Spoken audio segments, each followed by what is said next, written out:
एक गरीब बाप और बेटी की कहानी। ये कहानी है एक गरीब पिता और उसकी बेटी की। एक बार वह गरीब वकील अपनी बेटी को उसके स्कूल से लेकर शहर के एक महंगे होटल में पहुंचा। उस वकील ने फटे पुराने कपड़े पहने हुए थे और उसकी बेटी स्कूल की ड्रेस पहनी हुई थी। जब दोनों होटल के अंदर पहुंचे तो वेटर ने पूछा, सर आप क्या खाना पसंद करेंगे? आप अपना ऑर्डर बता दीजिए। तब उस वकील ने कहा कि आप मेरे बेटी के लिए एक प्लेट पाव भाजी ले करके आ जाइए। बस वेटर ने कहा, सर आप कुछ नहीं लेंगे, आपके लिए भी कुछ लेकर आऊं? तो गरीब वकील ने कहा, मेरे लिए कुछ नहीं, आज मेरी बेटी के लिए पार्टी है।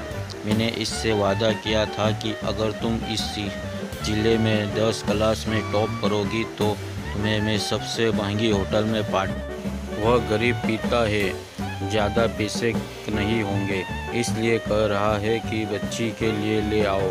होटल के मालिक ने जब ये बात सुनी तो मुस्कुराते हुए बोला, तुम उसके पिता के लिए भी पाव भाजी लेकर जाओ, उसके लिए भी लेकर जाओ, पैसे मत लेना। 4-5 पाव भाजी पैक करवा कर ले जाओ और 2-3 किलो मिठाई भी लेकर जाओ और उनसे कहना ये पार्टी होटल की तरफ से, आप ये मिठाई ले जाओ और जश्न मनाइए। पिता और बेटी खुश हो गए और चले गए। कई साल बीत गए। उस गरीब पिता की लड़की अब यूपीएससी की तैयारी करके कलेक्टर बन चुकी थी और इत्तेफाक से उसी शहर में उसकी पोस्टिंग हुई थी। उस लड़की ने उस होटल में सूचना पहुंचाई कि मैं उस होटल में लंच करने के लिए आ रही हूं। होटल के मालिक ने जब ये सुना तो होटल की पूरी तरह से सजा दिया। गांव में ये बात पूरी तरह से फैल गई और कस्बे के सभी लोग उन्हें देखने के लिए आने लगे।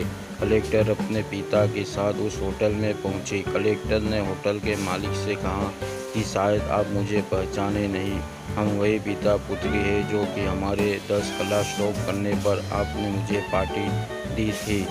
हम वही पिता पुत्री है, आज फिर से आए हैं और आज पार्टी हम देंगे आपको, आपके पूरे स्टाफ को और आप पूरे गांव को, क्योंकि आपने गरीबी का सम्मान किया है। आपने उस दिन जो पार्टी दी थी मुझे बताया कि मुझे कितनी और ऊंचाई तक पहुंचना है, कितनी और बड़ी मंजिल को छूना है। आपने एक नई प्रेरणा दी थी और आज मैं उसी प्रेरणा का एहसान चुकाने के लिए आई हूँ। वो लड़की ये सब कहते जा रही थी और आंखों से आंसू बहती जा रही थी।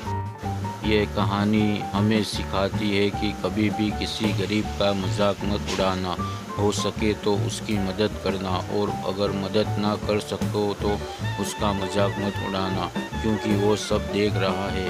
बनना है तो उसकी नज़र में अच्छा बनिए, जहाँ भी रहिए कर दिखाइए कुछ ऐसा कि दुनिया करनी चाहे आपके जैसा।